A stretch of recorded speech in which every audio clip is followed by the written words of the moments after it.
ချဲစီတို့ဟိုလိုဒီလိုနဲ့လက်ချံပြောင်းရွှေ့ကိုအဆုံးသတ်တော့မလားအားလုံးပဲမင်္ဂလာပါခင်ဗျာဒီဇင်ဘာနေ့ iPad ခွန်ရှိကိုနဲ့ 5 Miss Agent ကနေပြန်လည်ကြိုဆိုလိုက်ပါတယ်ကစားသမားခေါ်ရွေးတွေမှာပဲဖြစ်စေကစားမရောင်းချမှုတွေမှာပဲဖြစ်စေနောက်ပိုင်းရာသီမှာဆရာဆူဖြစ်လာခဲ့တဲ့အသင်းကတော့ချဲစီတင်ပဲဖြစ်ပါတယ်ချဲစီတင်ကစားမခေါ်မှုတွေကစားမရောင်းချမှုတွေကတော်လေးလဲအားကြဖို့ကောင်းသလိုတော်လေးလဲကျင်းနှံ့ရှာကောင်းနေခဲ့ပါတယ်ချဲစီတင်ကဒီရာသီမှာအသင်းရဲ့တားရှိပိုင်းအတွက်ဂျာဘတ်ရိုနဲ့လီယန်ဒီလက်တို့ကိုခေါ်အားပေးထားသလိုဒေါမွန်တင်းစီကနေဂျီမီကီဒန်စ်ကိုလည်းခေါ်အားပေးထားတာကိုမြင်တွေ့ထားရပါတယ်လူငယ်ကစားမဖြစ်ကြတဲ့အက်စတီဘောင်အန်ဒရီဆန်တိုစ်နဲ့အဆူကိုရိုတော့ပြီးခဲ့တဲ့ရာသီတွေမှာဂရဲကချဲစီတင်ကခေါ်ထားခဲ့ကြပြီးတော့အငှားပြန်လဲဆေးလို့ထားခဲ့ကြသလိုလက်ရှိဘောလုံးရာသီရောက်မှအသင်းကြီးစီပြန်လဲပြီးတော့ခေါ်ခဲ့ကြတာဖြစ်ပါတယ်ချဲစီတင်ကဒီရာသီမှာဘိုးခန်းစစ်ပိုင်းအတွက်လည်းအင်အားဖြည့်တင်းမှုတွေပြုလုပ်ခြင်းမရှိလို့ဂိုးသမားနေရာအတွက်လည်းဆန်ချန်နဲ့ဂျော်ဂျင်ဆန်တို့ပဲဆက်လက်ပြီးတော့အသုံးပြုသွားပွဲရှိနေပါတယ်အဲလိုခန်းစစ်နဲ့ဂိုးသမားနေရာအတွက်အင်အားဖြည့်တင်းတာမျိုးမရှိတဲ့ချဲစီတင်ဟာဒိုင်းစစ်ပိုင်းကတော့အင်အားဖြည့်တင်းမှုတွေပြုလုပ်သွားဖို့ပြင်ဆင်နေခဲ့ကြတာဖြစ်ပါတယ်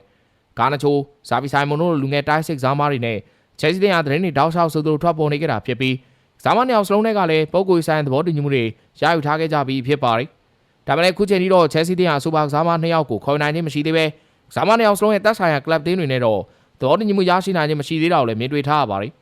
အဲလိုချိန်မျိုးမှာချဲစီတင်ဟာဘာစရာတင်ရဲ့တိုင်းစစ်ကစားမဖြစ်တဲ့ဖာမင်လိုဘတ်စ်ကိုလည်းစိတ်ဝင်စားလာခဲ့လို့မေးမြန်းစုံစမ်းမှုတွေပြုလုပ်ထားခဲ့ကြလို့သိရပါတယ်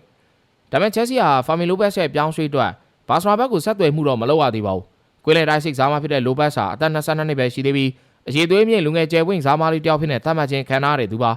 ဘာစရာမှာပွဲထွက်ခွင့်ရဖို့ရုန်းကန်နေရတဲ့စပိန်သားလေးကချဲစီရဲ့ကမ်းလှမ်းမှုလက်ခံတော့မှလားဆိုတော့စောင့်ကြည့်သွားမှာဖြစ်ပါတယ်လိုင်ပဇစ်ကစားမဇာဗီဆိုင်မွန်မိုင်ကစားမဂါနာချိုတို့နဲ့လည်းတရင်ထွက်နေတဲ့ချဲစီဟာကစားမတွေခေါ်နိုင်ဖို့အတွက်လက်ကျန်နေဆွဲတွေမှာစတာလင်အန်ကွန်ကူနီကိုလက်ဂျက်ဆင်တို့လက်လွတ်သွားဖို့အတွက်လည်းလိုအပ်နေသေးတယ်လို့သိရပါတယ်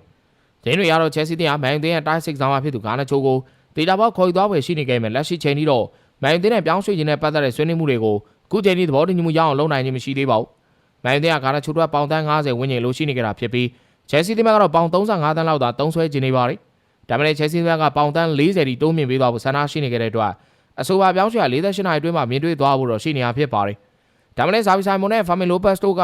နှစ်ယောက်တည်းကတယောက်ကိုသာခေါ်ယူသွားတော့မှာဖြစ်ပြီးဘသူ့ကိုခေါ်သွားမလဲဆိုတာတော့ဆက်လက်စောင့်ကြည့်သွားမှာဖြစ်ပါတယ်။ချဲစီတင်ဟာဇာဗီဆိုင်မွန်နဲ့ပုဂ္ဂိုလ်ဆိုင်သဘောတူညီမှုရရှိထားခဲ့မယ်။လိုင်ပဇစ်တင်ကသူတို့ကစားမအတွက်ယူရိုတန်း80ထိ